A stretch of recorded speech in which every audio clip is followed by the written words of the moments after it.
So you figured out that one thing that you want to do, or the many things you know you should be doing. But what next? I'm RiNus, and welcome to RiNus World.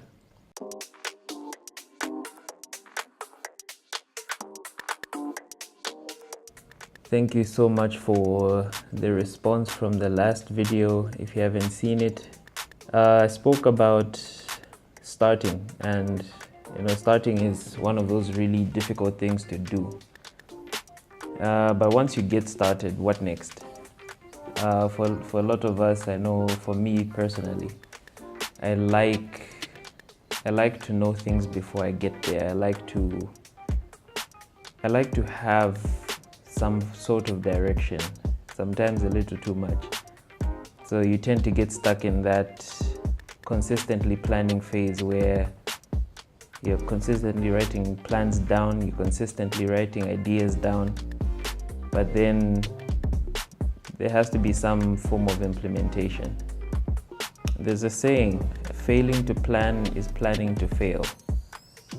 So every idea, every project, I could say everything in life needs planning. And if you don't plan, and then you realize, I don't know where I'm going, I don't know what I want to do, I don't know what direction to take. I think that's where planning comes in. Planning is vital to the progress of anything. Do you know when the building of a house actually starts? It's when the plans are drawn. So the plans will detail how big every room in the house is.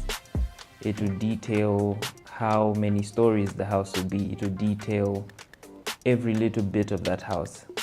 So it's like the decorations will come in later, but it will detail everything essential to the building of a house that will stand. Anyone that's ever tried to build a house without plans, you either end up with a generic design and it will have a lot of flaws. You don't want that for anything in life. Anything that matters to you, it would be good to plan for. I know you can't plan for everything. You can't plan for a flat tire on the road. You can't plan for how other drivers will drive on the road. You can't plan for weather patterns when you're thinking about building a house.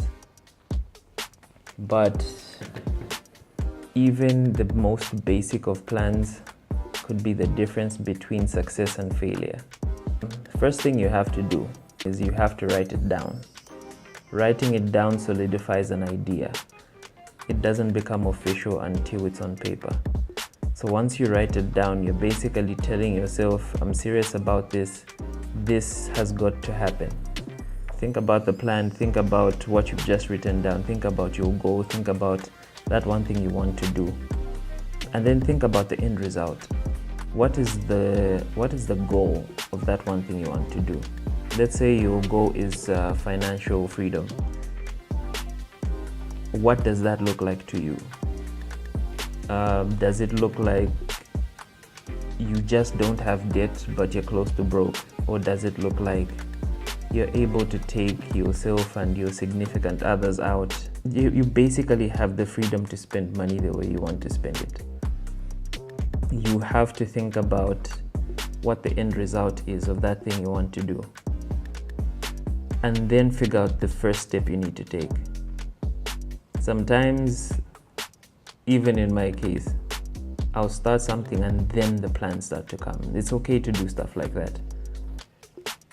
For some people, you won't move until you have stuff written down, where you have your vision board, you have the idea of what you want to do. In case of a video like this, you have what the look will be. But what's the first step to getting there? Your plans are your guide. The distance between your starting point and your goal is your journey. Your guide is your plan, but your action step is what you need to do next. We can tend to overplan, and I'll be honest, I'm one of those people. Sometimes it's not even planning itself, it's basically just procrastination with a form of productivity, where I just keep writing things down, or where I keep thinking about things but never actually doing them. Even when it comes to the building of a house, the higher a house is going to go, the deeper the foundation has to be. But at some point, the digging has to stop so that the construction process can start. A friend of mine, Alex, was dropping me home after a get-together, and he didn't know I was having an identity crisis. I didn't tell anyone. I was trying to figure out what I wanted to do. He turned on the lights to his car, and he said something profound that has stuck with me for the last probably 5 years. He said, "Do you know how confusing it would be if vehicle lights, once you turn them on, would send you will go the entire way and light up till the destination you're going to?" That would be extremely confusing, because you would see streams of light as you're driving everywhere. The reason why the light was made that way is you see just enough. You see just enough to make a decision as you're moving forward. For any distance that you cover, there's only a particular distance that your lights will show. And yes, you turn on your full beams and you see a little bit further, but you still won't see your entire direction to where you're going. And that was profound. The process has grown me. And in the same way, when those lights are only showing you just enough for you to drive, it's showing you the next step. If you see a mud puddle in front of you, you have to determine within yourself as to whether you can make it through that mud puddle, whether it's worth the risk. And if there's an alternative route, take that alternative route. And I think a lot of us get lost in trying to figure out what's past what's in front of us, what's past what we can see. We get lost in trying to figure out what the next 10 steps are. And a lot of us get depressed when we find that we aren't where we had planned to be at this stage. In my teens, I had planned that by now I would have 3 kids, big house. I had planned to have all this stuff. I had planned to have my master's by this age. I had planned to be an expert in my field. And it's not where, right now is not where I had just thrown out a goal to be. But the goal is there. The end result is there. But getting there is the growth process. Even in the last video, I said, don't skip the process. Learn in that process. And I think that's what a lot of us need to do. You've drawn out your plan. You've figured out what direction you want to go. You can't see every single step. You can plan for a lot of things, but you can't see every single step. We save money for rainy days, but you don't know when those rainy days will come. I don't know if that's confusing. I don't know if that makes sense. One thing though is discipline. That word doesn't ring the best of bells. Discipline. Discipline can never be understated. If you have financial goals, you have to have the discipline to stop spending. I think a lot of ideas and plans have died. A lot of great ideas have died because of a lack of discipline. Let's say you're a musician and you want to have, and your goal is to have classic albums. You will not make classic albums with half-baked songs, rushed projects. You have to put in the work. You have to put in the time investment. You have to put in the discipline. When we hear the word discipline, are thinking belt to the bottom, and I guess figuratively have to do that to yourself.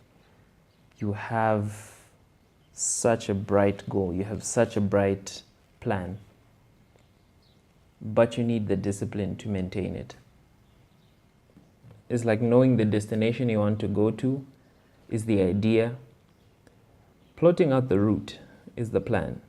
Your destination is your goal.